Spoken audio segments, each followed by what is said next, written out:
Che succede? L'auto non parte. La batteria è scarica. Beh, prendiamo l'altra, no?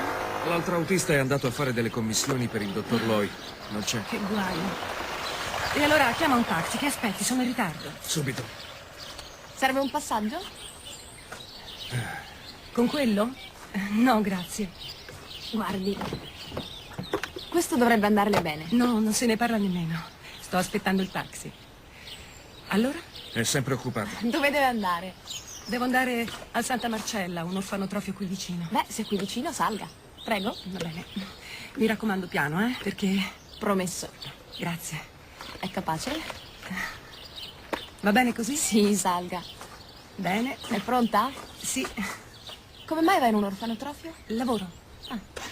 Mi raccomando piano, Pianissimo. Piano. Stia tranquilla.